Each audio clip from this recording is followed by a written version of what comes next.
포스트 모던 시대, 이거 대충 천 몇 년대라고 해야 될까요? 2차 대전 이후쯤? 그때쯤 보면 될 것 같은데요. 저, 이때부터는 이제 미술의 뭐 흐름 같은 거 없습니다. 흐름이 있기는 있는데, 막, 지 마음대로입니다. 이렇게 다 자기 마음대로, 자기 정신세계를 작가성이 더 중요해진 시대라서, 이게 사람들이 하는 짓이 그 뭐라 그래야 되나요? 전부 다. 기존에 없던 거, 막 과격하고 파괴적이고 뭔가, 센세이션한 거, 깨는 거, 주목받기 위한 거, 약간 쇼 같이 바뀌어 버렸습니다. 이렇게 추상 미술이라는 건 정말 그 일반인도 이해 안 되고 본인도 이해 안 될 것 같은 거, 괴짜 같은 소리 하고, 정말 사차원적인 그림들 그리는 게 유행이 됐습니다. 이거 이제 저기 한국 디자인 쪽에서 보여드릴 텐데 나중에 한국 예술 쪽에서 1970년대쯤 우리나라에서도 꽃을 핍니다. 근데 이 정체불명의 예술이 정말 왜 갑자기 이렇게 튀어나오는지는 그거 뭐잘 모르겠습니다. 이게 1900 냉전 시대 때 미국의 정치적인 선전 산물 그렇게 보시는 게 맞을 것 같습니다. 이때는요.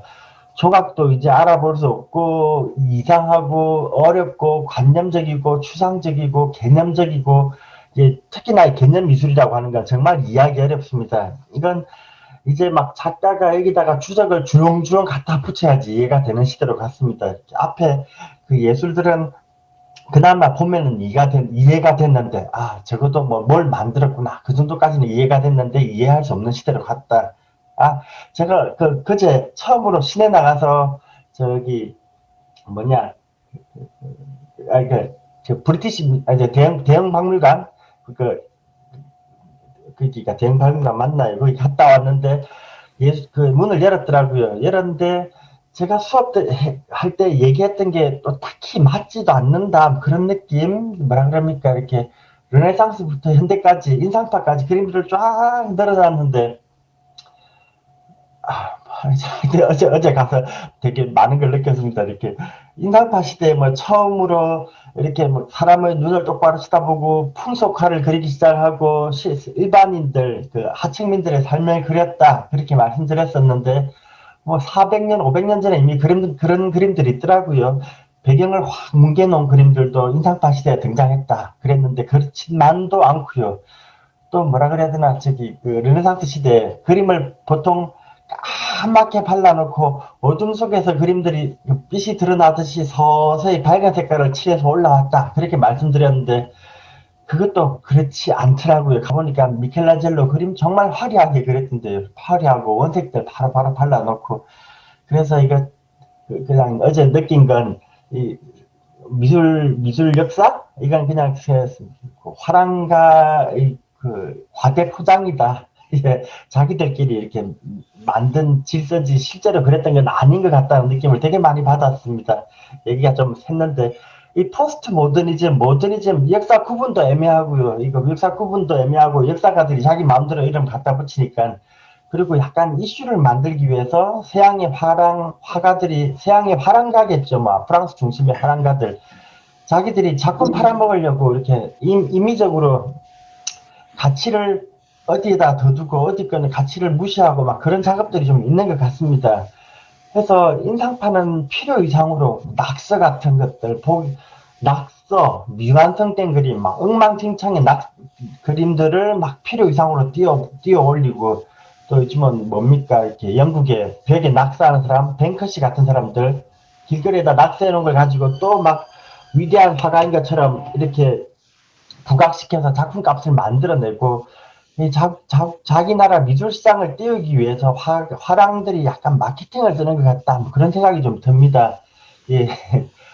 포스트 모던도 그렇습니다. 이 포스트 모던이라는 게 뭐 대단히 뭐 혁신적이고 뭐 그런 것도 아닌 것 같은데 이렇게 기존에 없던 것들 뭔가 새로운 걸 시도한 걸 가지고 또 이건 모더니즘을 넘어섰다 그러면서 포장을 해가지고 좀 과하게 띄워주는 측면이 없잖아 있는 것 같습니다.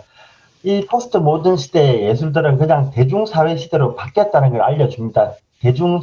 대중사회에 뭡니까? 2차 대전 끝나고 풍요로운 시대에 일반 대중들이 너무 살기 좋아졌는데 아까 보여드린 게 딱딱하고 엄숙하고 이해하기 어렵고 난해하고 잘난 미술들 작가성이 짙은 미술들을 일반인들이 거부하기 시작하니까 예술가들이 이제 서서히 대중들 취향으로 작품들을 바꿔 나가는 겁니다. 가볍고 경솔하고 통속적인 소재의 그 일반적인 사랑이나 뭐 미움이나 질투 같은 거 아주 통속적인 소재를 바탕으로 작품을 만들기 시작하고, 그리고 과거의 신화가 아니라 지금의 신화, 지금 사람들이 매일 보는 영화 아니면 매일 소비하는 뭐 과자들 아니면 뭐 헬스하면서 이렇게 만들어진 소비하기 위해서 만들어진 근육들을 막 과장하고 띄우는 거, 이걸 신화라고 본 겁니다. 현대 시대의 신화는 소비 문화 같은 거다. 그러면서 이렇게 이 책 제목이 롤랑 바르트 신화네요.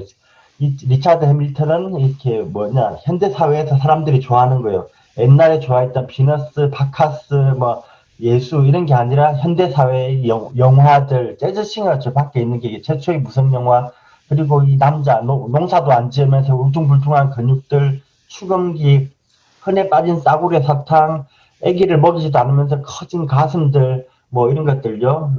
로망스, 이제 또 이런 쇼파들, 아주 싸구려 쇼파들, 이런 것들이 우리 시대의 신화다. 그렇게 얘기를 하면서 잡지, 표지, 그 책자 표지를 만들면서 이 포스트 모던이란 말이 유행하기 시작합니다. 그리고 이제 쭉 흘러가면서 이제 작품들이 막 가벼워집니다. 예. 쭉 가벼워집니다.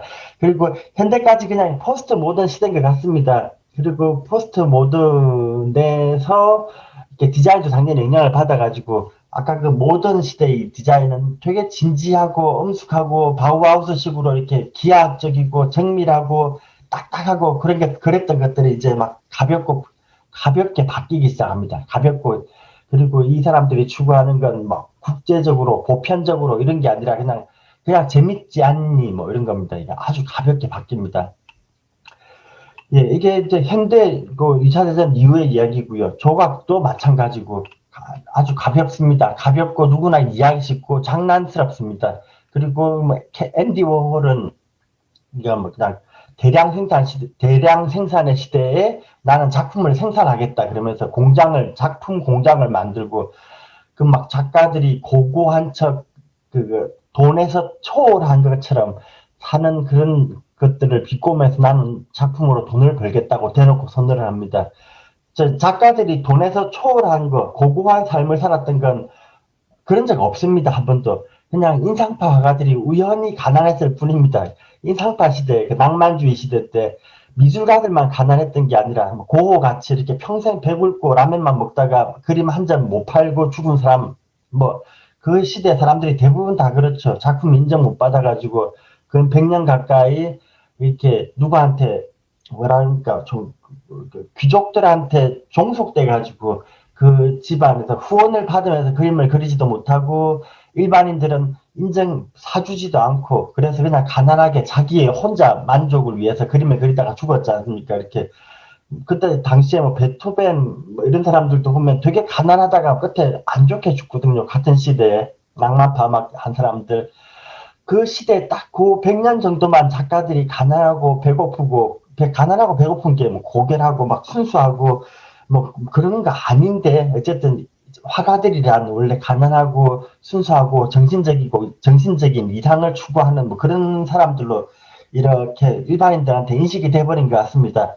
근데 이 사람은 나는 그러지 않겠다는 겁니다. 그냥 돈을 대놓고 벌겠다, 공장을 짓겠다, 그래서 엄청나게 돈을 벌었고요.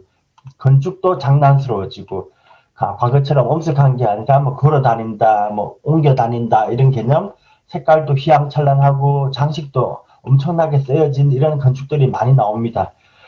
이 포스트 모던이라는 건 엄밀히 말하면 하나의 사전은 아닙니다. 이게 그냥 이렇게 모던에 대해서 반대라기보다는 넘어서겠다, 모던의 엄숙함을 부정한다, 뭐 이런 개념이지 이걸 하나의 덩어리로 볼 수는 없습니다. 그리고 혹자들은 그냥 이 포스트 모더니즘도 모더니즘의 연장선상이다, 모더니즘의 한 분야일 뿐이다, 뭐 이렇게 얘기도 합니다. 뭐 그건 상관없습니다. 이제 포스트 모더니즘이 뭐냐 그러면 이걸 그냥 되게 좀 쉽게 생각하시면 될 것 같은데, 이렇게 막 미술이라는 걸 너무 어렵게 만든 모더니스트 작가들, 이 사람들은 대개가 다 1900년대 초부터 1, 2차 세계대전 겪고 세계가 막 환란에 빠지니까 예술마저도 복잡하게 만들고 막 뭔가 사상적이고 이념적이고 고고한 뭔가 어려운 걸로 막 바꿔놓은 걸 다시 제자리로 찾아놓은 겁니다. 그냥 일반 대중들을 위한 작품으로 예술로. 예, 그리고 저기 뭐냐 이렇게 그 기존의 관념들 사람들이 흔히 알고 있는 것들을 공격하고 깨부수기도 하고 이렇게 쓰지 말라고 하는 장식들, 이 장식을 쓰는 거에 대해서 예술가들이 스스로 금기시켰는데 이 작가들은 오히려 대놓고 막 그림 패턴을 막 난무하게 써가지고 옵티컬 일루션 이렇게 착시를 일으키는 작품도 만들어내기도 시작하고 그리고 일부 디자이너 그룹들은 이탈리아가 원래 이렇게 이런 예술 수공예 작품들은 되게 잘했던 것 같습니다. 그런데 이렇게 산업화에 조금 미진한 감이 없잖아 있네요. 그래서 아직도 수공예는 참 멋진 것 같은데 저기 그 이탈리아의 첨단 제품들이 별로 없습니다. 이탈리아가 아직까지 수공예 하는 것 같습니다. 이 사람들 저기 70년대의 예술 작품들을 굉장히 좀 가볍게 만들기 시작합니다. 근데 얘네들이 유명해진 건 아키미아 그룹이 유명해진 건 바우하우스를 대놓고 공격을 해가지고 패러디하면서 이 포스트 모던의 대표적인 작품으로 등장을 합니다. 유명해집니다. 이거 좀 넘어갈게요. 멤피스 그룹. 얘들이 디자인사에서 늘 나오는 애들입니다. 이렇게 기존의 포스트 그 모더니즘이 이렇게 딱 정형화되어 있는 것들을 이렇게 저렇게 장난스럽게 섞어버리고 짬뽕시키고 싸구려 값싼 재료들 이걸 막 기하학적이고 형태가 어그러지게 하고 뭐라 그럴까 이렇게 딱 모던 시대 바우하우스가 했던 거랑 반대 방향으로 가는 작품들입니다. 그냥 그렇게 보시면 될 것 같아요. 이게 에토르 소세트가 제일 유명합니다. 여기서는 미술관 가거나 이 포스트 모던은 어디서 볼 수 있을까? 이 작품들 다른 모아놓은 거 별로 못 본 것 같은데 지금 예 이거 넘어가겠습니다. 이제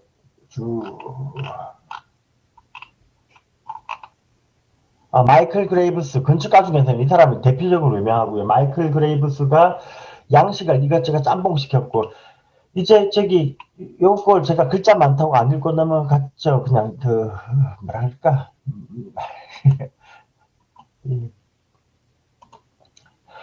포스트 모더니즘이라는 건 모더니즘의 이념을 거부했다. 절충주의와 혼성 접종 양식이 유행했다. 이게 뭐 이거 하나하나 고치면 이념을 거부했다. 지금 쭉 계속 말씀드렸는데요. 포스트 모더니즘이 너무 어렵고 난해하다. 대중들은 이해 못한다. 그러면서 거부한 거고 절충주의라는 게 양식을 이것저것 적당히 섞어버리는 겁니다. 혼성 잡종 뭐 이렇게 옛날 거, 그 옛날 거, 지금 거 필요한 대로 갖다 붙여가지고 좋은 걸 골라 쓰는 겁니다. 이념이 없습니다. 그래서 이렇게 과거의 것들을 다시 살려내기도 하고 패러디하기도 하고 이렇게 뭐 계속 짬뽕 시킵니다. 아주 가볍게요. 가볍다는 게 제일 중요한 것 같습니다. 여기서는. 그리고 복잡하고 모순되고 애매하고 이게 뭐 말이 좀 그럴듯한데요. 이렇게 모더니즘 디자인, 모더니즘 건축이 추구했던 건 전부 오로지 합리성인 것 같습니다. 가격의 합리성, 재료의 합리성, 생산의 합리성 이게 그 기계화 시대, 대량 생산의 시대에 가장 중요한 덕목이니까 합리성을 추구했다면 이제 그 생산의 합리성이라는 건 다 극복됐습니다. 이제 기계가 생산을 내지 못하는 형태는 없고요. 그리고 가격이라는 게 옛날하고 좀 달라진 것 같습니다. 어쨌든 이렇게 저런 가치들이 많이 바뀌어버렸고 그리고 과거의 고급 문화, 저급 문화라고 나누던 것들, 순수 미술과 상업 미술이라고 나누던 기준도 이 사람들한테는 별로 무의미해졌습니다. 그냥 재미있으면 된다. 대중이 중심이 돼가지고 팔릴만 하면 다 만들어버리는 그런 시대가 되는 것 같습니다. 이 미술사가들이 굉장히 말을 어렵게 쓰는데 그냥 이렇게 보면 이렇게 쉽게 말하면 그냥 작품 참 쉽게 만드네, 가볍게 만드네, 장난스럽게 만드네 그 정도 말로만 해도 다 의미가 통하는 것 같습니다. 이거 예, 쭉 넘어갈게요. 이거 예. 그 지난주에 이거 봤고요. 이거 그리고 일본 거 제가 딱 넘어가 버렸는데 이거 그리고 이제 이념의 시대는 저물어 버렸습니다. 이렇게 대충 2차 대전이 끝나고 그 포스트 모던 잠시 유행하다가 이념은 끝나고요. 이제 예술에서 디자인은 완전히 분리되는 시대인 것 같습니다. 그리고 예술은 뭐라 그럴까요? 자가 발전하죠. 지금 가면은 저기 미술관에 가면 사실적인 그림도 있고요. 막 하이퍼 리얼리즘 그래가지고 사진처럼 그리는 작가도 있고 추상 미술 하는 사람도 있고 뭐 올라주 하는 사람도 있고 이거 다 이미 실현됐던 것들인데 이제는 작가들이 자기 하고 싶은 거 막 하는 것 같습니다. 딱히 트렌드라는 게 없는 것 같기도 하고 그래서 막 이슈를 끌려고 점점 작품들이 좀 더 좀 발악을 한다 그래야 됩니까? 이렇게 어떤 작가 이름 까먹었는데 그 사람은 범죄자들이 썼던 범죄 도구들만 모아가지고 뭐 이렇게 작품을 만든다. 아주 혐오스럽게. 어떤 사람은 자기의 피를 뽑아가지고 피를 계속 뽑아 모아서 조각을 만들어서 냉장고에 얼음으로 만들어가지고 피 얼음입니다. 근데 조각을 만들어서 냉장 상태로 보관을 하는 겁니다. 그래서 냉장고에 전원이 꺼지면 녹아버리게. 그래서 그 골치 아픈 이상한 조각을 만들어서 유명해지고 어떤 작가는 살아있는 동물들을 막 칼로 탁탁탁 잘라가지고 이렇게 인체의 신비전처럼 이렇게 박제해가지고 냉장고에다 집어넣어서 또 유명해지기도 하고 지난번에 얼핏 말씀드렸던 그 똥을 따가지고 캔에다가 집어넣어서 사인해서 이렇게 작품이라고 조각이라고 내놓은 사람도 있는데 또 유명해지고 아주 어이없는 시대입니다. 현대예술은 이제 끝까지 가는 것 같고요. 이슈 제조기, 이슈 막 이렇게 센세이션한 거, 사람들한테 찬반 논란을 일으킬 만한 그런 주제들을 막 이끌어내고 막 아주 뭐라 그럽니까 이렇게 페류나적인 작품들 그런 걸 만드는 사람들도 많이 등장한 것 같습니다. 이제 주목을 받으려고요. 과거의 작가들이 기존의 기성세대의 이념을 공격했다. 그 뭐 이렇게 뭐라 그럽니까? 그나마 순수했던 것 같습니다. 그 사람들은 사회의 부조리를 비판하고 기존의 기성 작가들의 쌓아놓은 그 뭐라 합니까? 고정관념을 깨면서 사회를 개혁해 나가려고 노력했다면 지금 작가들은 그런 거 없습니다. 이렇게 사회를 개혁한다기보다는 그냥 한번 센세이션을 일으키기 위해서 주목받기 위해서 조금 오버하는 것 같습니다.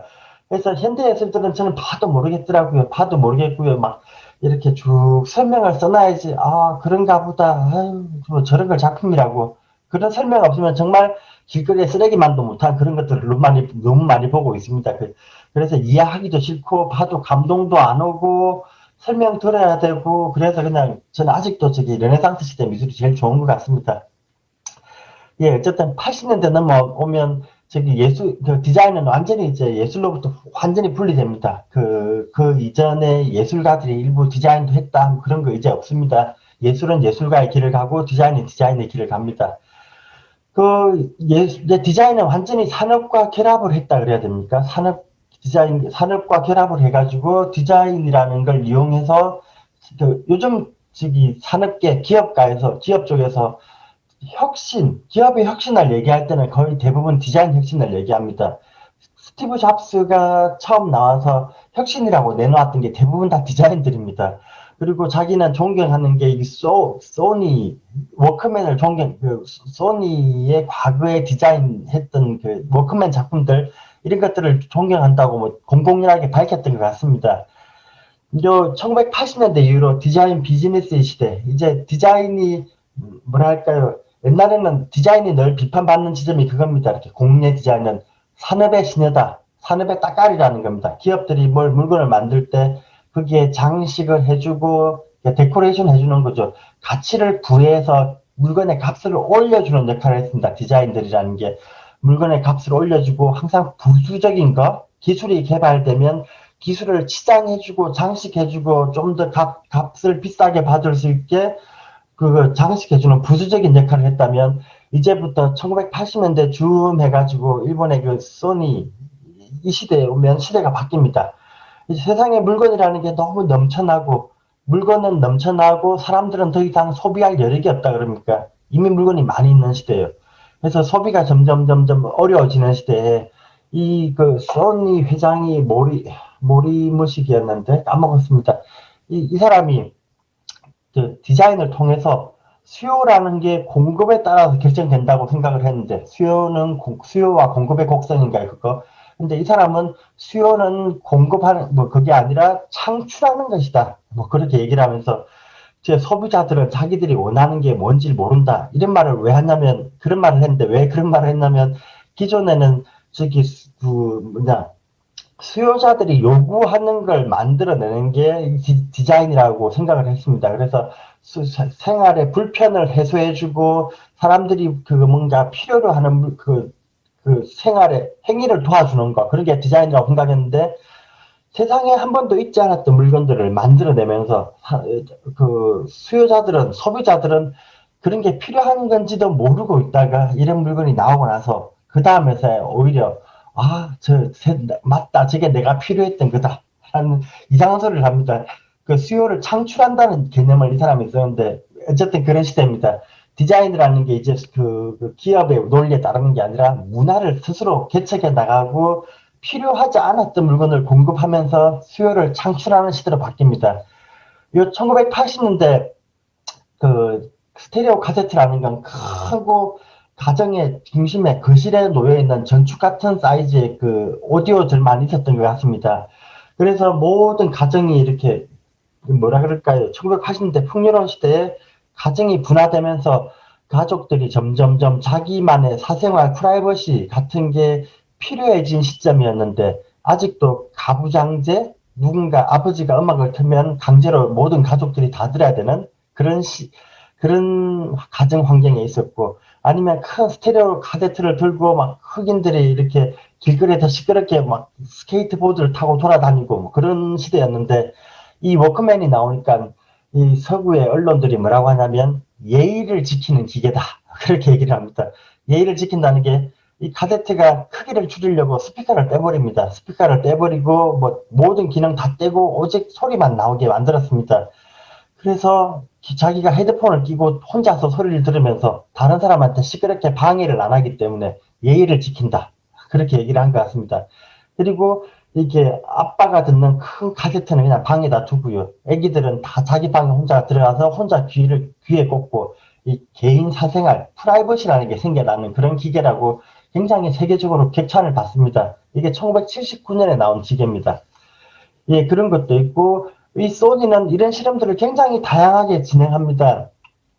이게 뭐냐, 뭐, 이렇게 잔뜩 말이 많긴 한데, 어쨌든 이 사람들은 소니를 대표하는 게 이렇게 경박, 단소, 왜 이렇게 부르는데, 가벼울 경자에, 얇을 박자고, 짧고, 작고, 경박, 단소, 이렇게 부르는데, 이게 물건들을 작게 만들면서 디자인을 통해서 새로운 혁신적인 기술을 이용해서 물건을 작게 만들고 수요를 창출해내고 기존에 필요하지 않은 물건들까지 계속 만들어내면서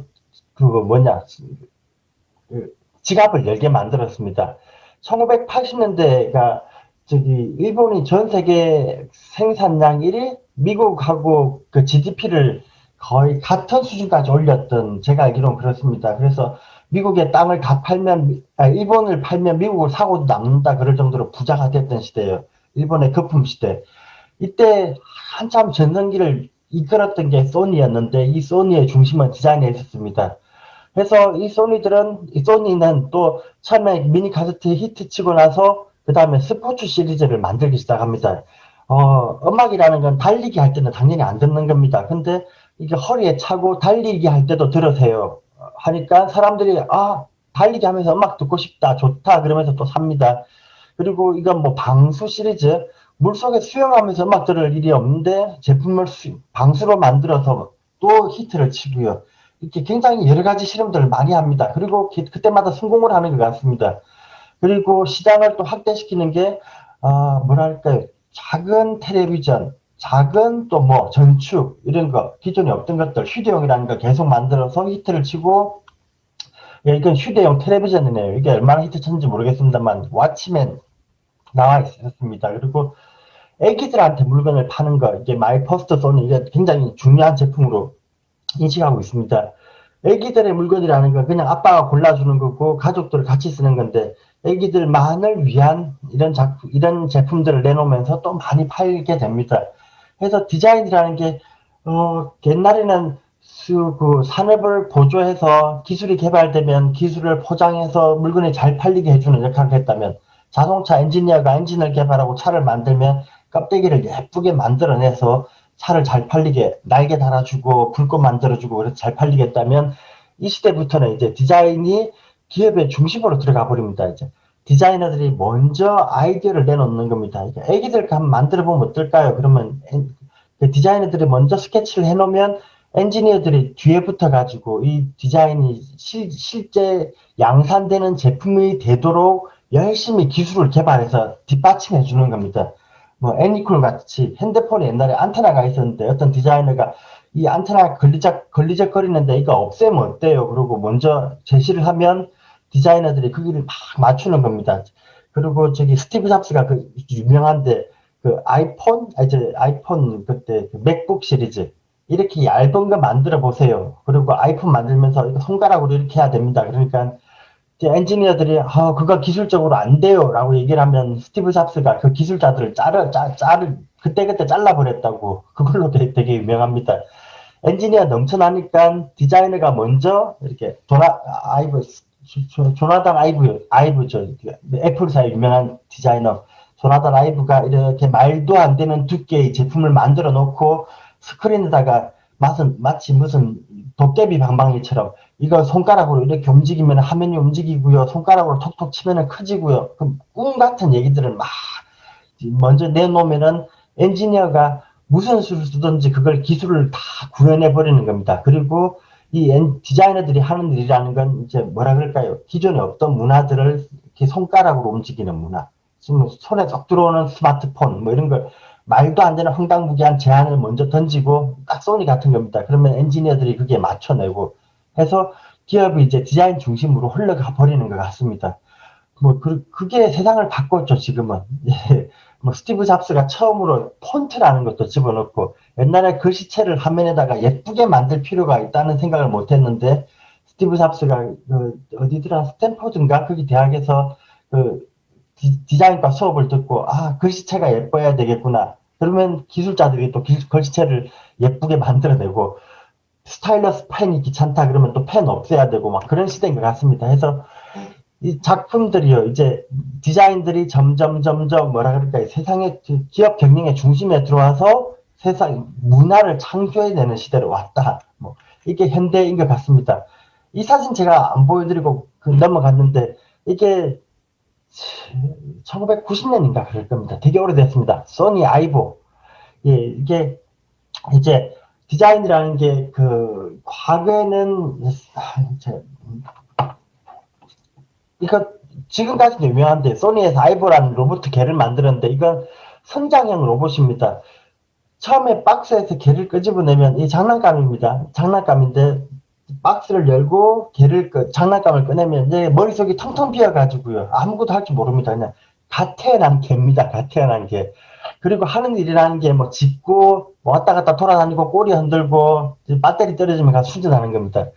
그러다가 이제 사람이 말을 걸어주면 음성을 이해하고 놀아주기 시작하면 이제 그 사람을 점점 기억해서 앞에서 재롱 피우는 재주가 늘어나고 누군가 소리를 지르거나 때리거나 그러면 그 사람의 얼굴 기억하고 목소리 기억해가지고 그 사람이 오면 피해버립니다. 그리고 주기적으로 소프트웨어를 다운로드하면은 얘가 이렇게 재주가 늘어난다 그럽니까? 재주가 늘어나서 뭐 공도 차게 되고 들어누워서 재롱도 피우고 근데 이게 그때 당시에 디자인 혁신상도 받고 굉장히 많이 팔렸습니다. 일본의 외로운 노인들, 근데 아파트에 사니까 개똥, 개털 못 관리하는 사람들이 로봇 사가지고 옷 입히고 막 그랬는데요. 이게 무슨 의미냐면요, 이제, 아까 소니까지는 그래도 필요가 있었거든요. 소니까지는 뭐 음악이 나온다, 소리가, 시계가 돌아간다, 뭐, 그림을 그린다, 노래를 부른다. 어쨌든 애기한테 팔아먹건 노인한테 팔아먹건 이게 쓸모가 있는 물건이었습니다. 생활에 유용한 도구들을 만드는 거였습니다. 디자인이라는 건 기본적으로 실생활에, 생활에 필요한 용품들을 만드는 게 디자인이었습니다. 공예품도 마찬가지고요. 순수 예술과 디자인이 구분되는 이유가 생활에 필요한 물건들, 용도가 있는 물건을 만드는 거였는데 이건 용도가 없거든요. 쓸모가 없는 물건입니다. 값도 어마어마하게 비싸고요. 그리고 정말 생활에 아무짝에 1도 쓸모없는 도둑이 온다고 도둑을 지키는 것도 아니고 화재 경보기가 우리 같으면 화재 경보기를 코에다가 달든지 아니면 진공청소기를 배에다 달아서 청소라도 시킬 텐데 아무것도 그런 게 없습니다. 그냥 이건 감성에 호소하는 물건이 됐습니다. 감성. 노인들, 하긴 애기들, 이렇게 즐겁게 하는 것. 즐거운 게 좋은 게 된 겁니다. 쓸모가 된 겁니다. 용도가 된 거예요. 그냥 과거의 관념으로 보면 실생활에 하나도 쓸모가 없는 물건이지만 어쨌든 현대적 관점에서 보면 쓸모가 있는 겁니다. 즐겁기 때문에. 그래서 디자인이라는 건 이제 점점점 이렇게 제 마음대로 막 흘러가고 있습니다. 그리고 이것도 뭐죠? 장난감이구나. 아, 이걸 왜 여기다 붙여놨는지 모르겠는데, 이거 그냥 말씀드리고 넘어갈게요. 닌텐도 뭐였죠? 이름 까먹었네. 닌텐도, 예, 이거, 애기들 장난감으로 만들었는데, 노인들 그 치매 예방에 좋다고 해가지고, 양로원에서 막 많이 쓰이고, 가상으로 운동을 하는, 그 가상의, 저기 뭐라 그럴까요? 문화를 창조해내는 상태예요. 과거에는 그거 스키장을 가 있다면, 이제 저기 가상의 시대, 이 현재 시대에는 그 큰 스크린 켜놓고, 집에서 이렇게 양손에 저거 하나씩 쥐고, 스키도 타고, 노인들끼리 테니스도 치고, 탁구도 치고, 뭐 이런 식으로 아주 없던 수요를 발굴해내고 새로운 문화를 계속 이끌어내는 겁니다. 이제 새로운 문화를 이끌어낸다는 게 디자인이라는 게 과거의 산업에 대응하는 게 아니라 먼저 문화를 계속 이끌어 나가는 상태로 바뀌었다. 이게 제일 깹니다. 이제 그리고 저기 현실에 대처하는 그러니까 이게 뭐 자연에 대신하는 시뮬라크 제가 이런 표현을 썼거든요. 시뮬라크를 시대. 진짜 같은 진짜보다 덜 진짜 같은 시대예요. 이제 이 사진이 뭐냐면 이게 어디 있더라? 일본이었나? 안 써놨네요. 제가 이거 만든 지 일본인가 봅니다. 예. 오래돼가지고 제가 까먹었는데 지금 보면 여기 진짜 바다가 있습니다. 이 뒤에 진짜 바다가 있는데 이 해수풀장을 이렇게 만들어 놨네요. 가짜의 바다와 가짜의 파도와 가짜의 하드를 만들고 비가 오면 지붕을 덮고 그리고 저기서 파도 타기 하고 수영을 합니다. 진짜 바다가 있는데요. 가짜 바다에 가는 겁니다. 사람들이 더 좋아하는 겁니다. 저 영화라는 게 영화는 진짜보다 더 진짜 같고요. 그림은 더 뭐라 그럽니까? 가짜를 더 좋아하는 시대가 됐습니다. 이제 가상의 문화를 디자인이 계속 이게 표현을 어떻게 해야 될까? 이때는 뭔가 이게 제가 옛날에 수업할 때는 이게 뭔가 그럴듯한 이유가 있는데 제가 좀 까먹었습니다. 이 가상의 문화를 만들어내고 이게 천장입니다. 지금 비 올 때 지금 덮는 천장이요. 그리고 가짜의 하늘이 있고 진짜를 사람들이 외면하고 가상의 시대에 들어갔다 그렇게 봐야 될까요? 인간의 세상을 새로 창조하는 뭐 그런 디자인의 역할이 시작됐다. 그렇게 말씀을 드리면 너무 과한지 모르겠습니다. 가짜의 바다에서 가짜 하늘을 보면서 수영을 즐기고 밤이 되면은 여기다가 이렇게 뭐라 그럴까요? 물방울, 수증기, 베이퍼를 쫙 뿌려가지고 홀로그램으로 쇼를 하는데 가짜 하늘에 가짜 별들이 막 쏟아져 내리고 별똥별이 지나가고 막 여신이나 애니메이션들이 수영장 풀 속에서 막 뛰어다니는 겁니다. 현실을 진짜보다 훨씬 더 진짜같이 만들고 더 멋진 세계로 바꿔 나가는 겁니다. 요즘 디자인의 역할은. 뭐 얼마 전에 증강현실 구글 렌즈요. 안경에다가 눈앞에 바로바로 이렇게 검색이 되게 만들고 요즘은 또 뭐라 그럽니까 이렇게 구글 트랜슬레이터 조그만 게 전 세계 언어를 실시간으로 번역해 준다 그런 말을 하는 것 같은데 이제 앞으로 어떻게 점점 더 바뀌어 나갈지는 모르겠습니다. 디자인이라는 게 지금 시대가 그런 것 같습니다. 과거에부터 제가 계속 물질 중심으로 얘기를 쭉 들여왔는데 이제 물질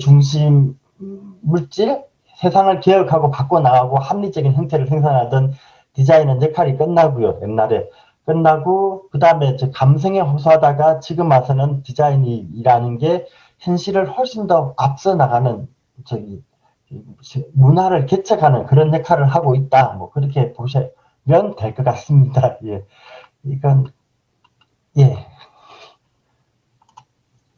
제가 혼자 이거 지난주에 끝난 내용을 한참 떠들었습니다.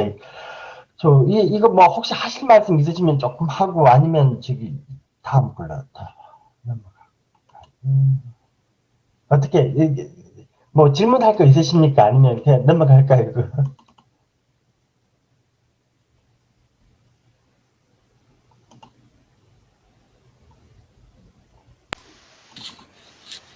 그럼 그거를 질문 없습니다. 아, 예, 예. 계속해 주세요.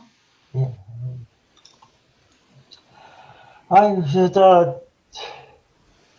이제 한국 얘기하겠습니다. 제가 늘 네. 조심스러운 부분인데, 서구 거 정리하느라고 시간 너무 많이 써먹었죠. 한국 얘기를 하는데, 제가 한국 얘기를 할 때마다 늘 좀 초라한 게 있습니다. 이렇게 서양걸 쭉 보여드리면서 너무 멋있잖아요. 사실 서양권 보고 있으면.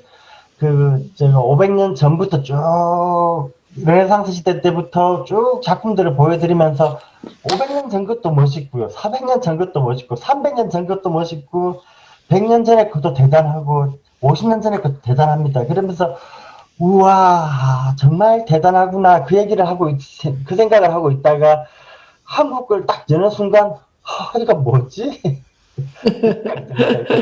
뭐 아프리카인가 미개인인가 그래서 말하기가 좀 부끄럽습니다. 부끄러우면 안 되는데 늘 그렇습니다. 이게 서양에서 뭐 보여지던 500년 전에 그 거대한 건축물들 혹은 뭐 그 미켈란젤로가 그렸던 사실적이고 정말 막 바늘로 콕 찌르면 피가 나올 것 같은 조각상들과 비교하면 초라하고 그리고 걔네들은 6, 700년 전에 그때 아주 초라하게 그렸던 아주 과거의 그림들이 얼마 전까지 우리한테 보여지고 있고 문화적으로도 그렇고요. 이렇게 아무리 우리 문화가 찬란하고 역사가 찬란하고 그런 얘기 아무리 해봤자 이런 것들 다 갖다 대놓고 적어도 미술 쪽에서는 갖다 대놓고 비교하면 초라해지는 건 어쩔 수 없습니다. 그래서 그건 좀 감안하고 보셔야 될 것 같습니다.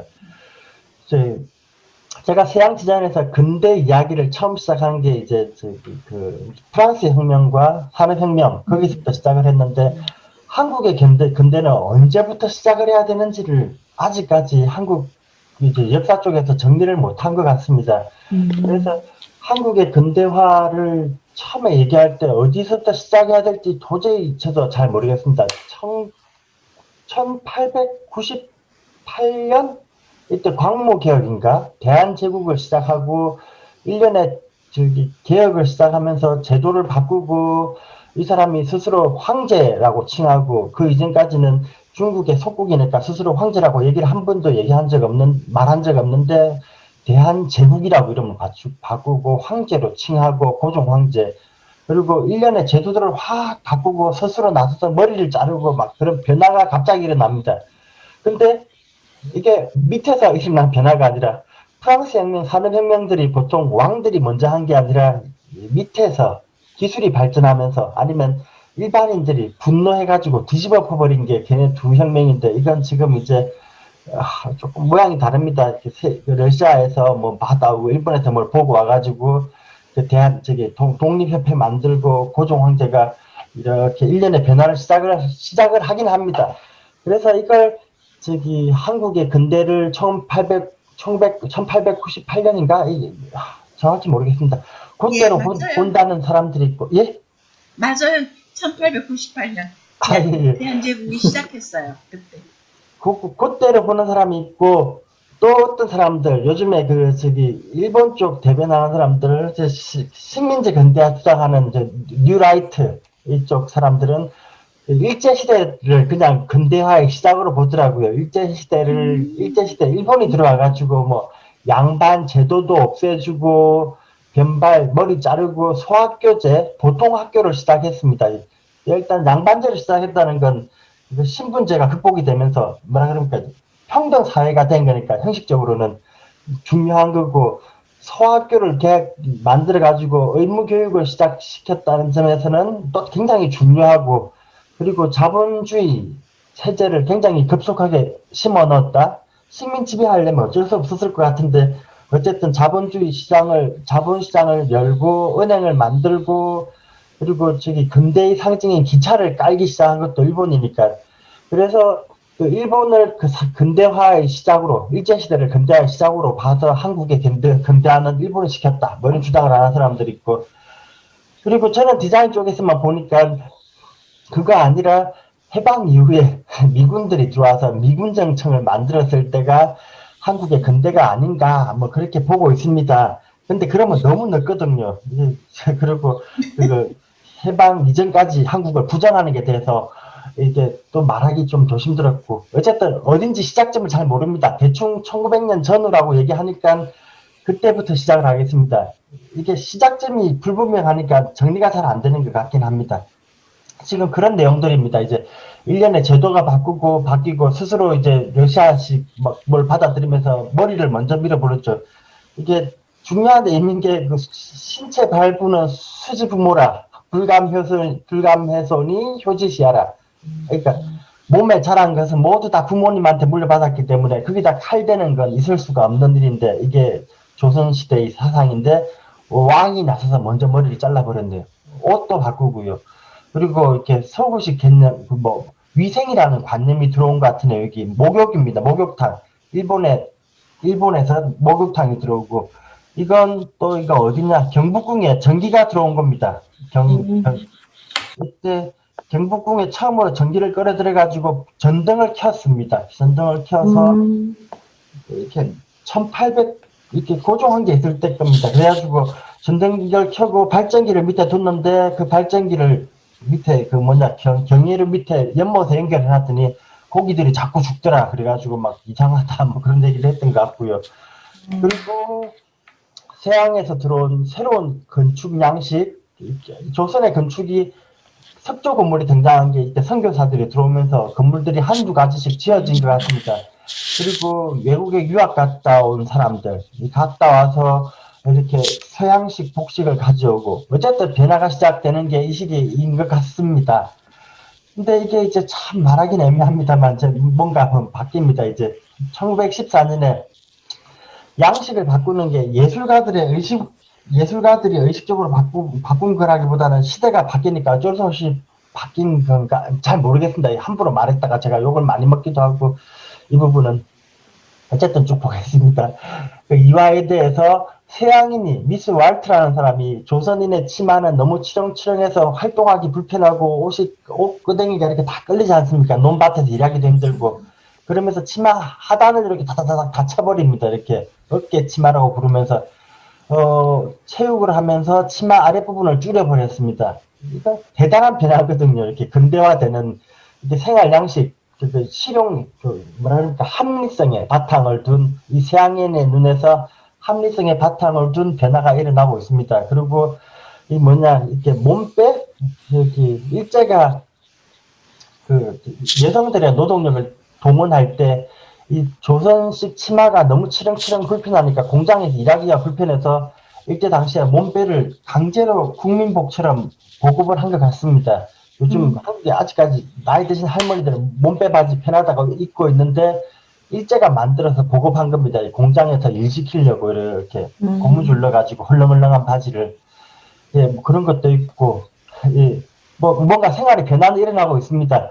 그리고 전차도 다니고 있습니다. 전차도 다니는데 뭐라 해야 될까 전차도 이렇게 일제보다 더 빨리 깔았다고 얘기 들었습니다. 이렇게 서울시내 종로에다가 기억 못합니다. 당연히 기억 못하죠. 그리고 고종 황제가 타던 차입니다. 포드 T형인데요. 이 포드 T형이 굉장히 전 세계적으로 히트를 쳐가지고 이건 고종 황제 아닐 겁니다만 그때 당시에 서태후인가요? 중국의 서태후 맞아. 진짜 모든 게 다 기억이 가물가물합니다. 제가 있어 받은 게 10년쯤 돼가지고 서태후 맞을 겁니다. 그 황제가 타던 것도 포드 T형이고 고종 황제가 타던 것도 포드 T형입니다. 1900 아니구나.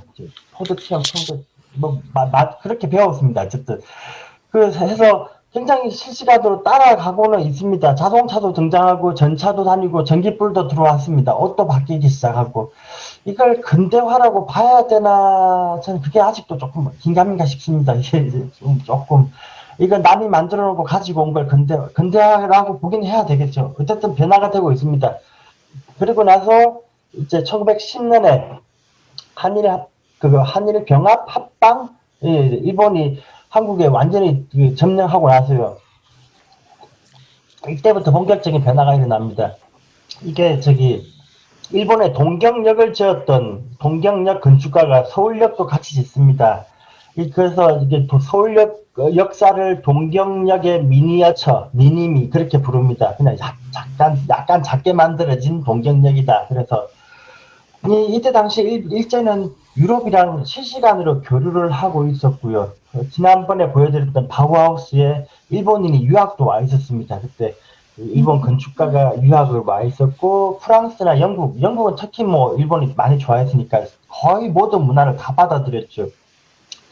근데 이 일본이 착각을 한 것 중에 하나가 뭐냐면 서양의 문화, 특히 건축이 하이라이트인데 영국이랑 프랑스랑 유럽 쪽을 돌면서 그 유럽의 고전주의 건축물 이게 근대의 산물이라고 착각을 한 것 같습니다. 고전주의 이건 뭐 거의 바티칸 궁같이 돔을 올리고 있고 거대한 석조 건물을 짓고 있는데 이때 당시에 유럽에서 근대 건축은 철골과 유리입니다. 철골과 유리인데 일본인들이 착각을 하고 이 석조 건물을 근대의 산물이라고 믿고 일본으로 가져가서 일본의 근대화의 상징으로 석조 건물을 막 짓습니다. 이렇게 돔이 올라가져 있는 아치가 들어가 있고 박공이 붙어 있는 서구의 고전주의 건물, 르네상스 시대 건물을 막 일본에서 짓고 있고요.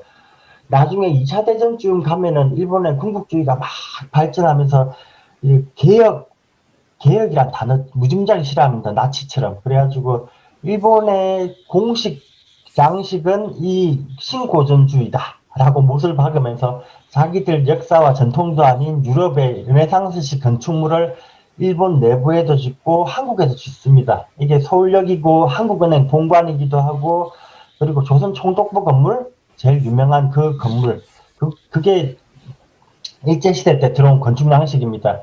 근데 건축 얘기 시간 얼마 없으니까 건축 얘기 조금 더 해드리면 일제시대에는 한국인이 조선인이 건축가가 될 수가 없었습니다. 일단 조선인은 건축가도 못 되고 그 뭐라 그럽니까 건축이라는 거 석조 건물들을 짓는 건 보통 관청에 소속된 건축가들이 짓고요.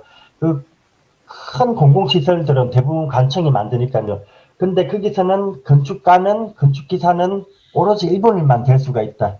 한국인이 될 수 있는 최고 레벨은 이제 현장 감독 정도인 것 같습니다. 최고 레벨이 그 정도고 조선 내에다가 건축, 공예, 미술 관련된 전공을 만들지 않습니다. 공예와 건축에 관련된 교육시설을 만들지 않습니다. 그 이유가 그 서구에서 보듯이 건축과 공예는 곧바로 산업화와 직결이 되고 조선이 스스로 산업화된다는 건 식민지를 벗어날 수 있는 힘이 될 수 있기 때문에 건축과 공예 쪽 전공은 신설하지 않고 일제시대 때 디자인과 관련된 교육은 없다 하고 보면 맞습니다. 이때 고등공업학교 일제가 서울대학교 전신인 경성대학교를 만들면서 의과학부, 법학부 뭐 이런 거 농땡 돌 때 생겼나 그런 건 짓는데 건축은 안 만들어주고요. 공예도 없었습니다. 그때는 경성고공이라는 데가 제일 높은데 그게 그냥 고등학교입니다. 그래서 일제시대 때 한국의 근대 건축은 이게 일본인들이 지어준 몇 개 빼고는 하나도 안 좋았다고 보면 맞고요. 그나마도 해방되고 일본인들이 다 일본으로 돌아가면서 한국 건축계는 완전히 공백이 됩니다. 그리고 1946년 서울대학교에 건축과를 처음으로 설치합니다. 공예과도 그때 미국인도 그냥 미국인이 아니라 미군 부대 얄니 안스패든가 미군 대위가 하나 있는데 그 사람이 목사입니다. 목사 대위가 서울대학교 초대 총장이 됩니다. 그러면서 서울시내 일본이 남겨놓은 학교 9개를 끌어모아가지고 국립서울대학교를 만들면서 미국식 학자를 가져와서 처음으로 서울대학교 안에 건축과를 설치합니다. 그때 처음으로 미대 안에다가 공예과도 설치를 합니다. 근데 서울대 건축과에다가 건축과를 설치했는데 교수가 없습니다. 이렇게 건축을 배운 사람이 조선시대, 일제시대를 통과하면서 고등 건축 교육을 받은 사람이 없다 보니까 그때 당시에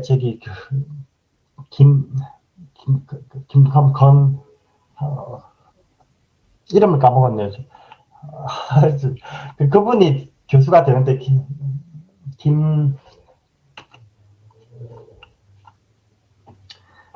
김수건 말고 나머지 건축가 한 분 혹시 누군지 기억 안 나십니까? 김중업, 죄송합니다. 김중업이 서울대 교수가 됩니다. 건축가에. 김중업은 대학을 나오지 않았습니다.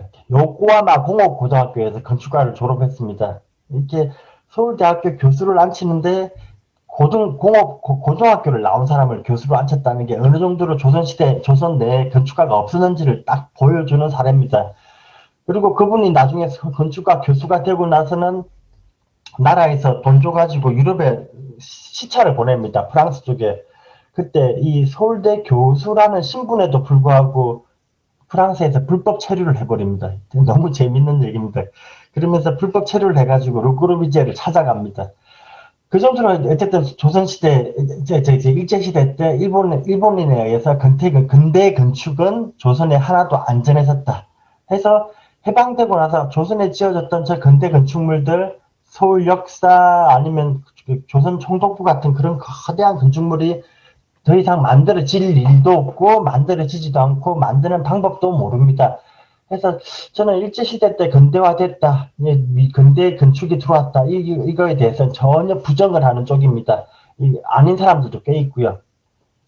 그리고 시각예술 쪽에서 상품들이 등장을 하니까 또 근대 디자인이 등장하는 것 같기도 합니다만, 시간이 어떻게 좀 더 말씀드릴까요? 이거 그냥 다음 주에 그냥 다시 시작을 할까요?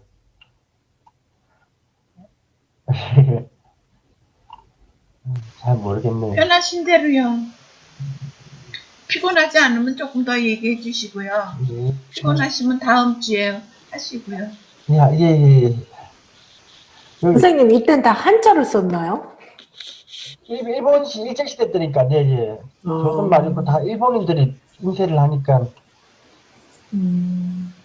지금 보시면, 그 잡지들 여는 김에 그냥 요것만 볼게요, 이렇게 보면 야수파 그림들, 평면화되어 있는 표현주의 그림들, 이건 지금 약간 몬드리안 구성 같은, 이렇게 보라마 색깔은 블랙 배경에 빨로파였을 것 같고, 요건 조선인이 붓으로 그림 그렸을 것 같은 그림들, 요건 사회주의, 사실주의 그림들, 여러 가지 짬뽕이 막 돼가지고 나오고 있습니다. 이렇게. 한국 사회에 뭔가 체계적으로 디자인이 들어온 게 아니라 이제 식자공이겠죠. 인쇄하는 사람들이 본 건 있는 겁니다. 일본에서 이렇게 뭔가 새로운 문물이 나오니까 본 건 있어서 이것저것 그냥 그럴듯하게 짜집기를 해내고 있는데, 이게 체계적으로 들어온 적은 없습니다. 이렇게 교육시설도 없고 조선 내부에서 뭐 이렇게 작가들 활동할 만한 배경도 되지 못하고, 어디서 본 건 있어가지고 조금씩 들어오긴 합니다. 들어오긴 하는데 이게 일반 대중들한테 영향을 미치거나 체계적으로 정리되거나 그런 건 전혀 없는 상태로 그냥 중구난방으로 들어옵니다. 그래서 이게 근대의 문물인지 무슨 의미가 있는 건지 잘 모르고요.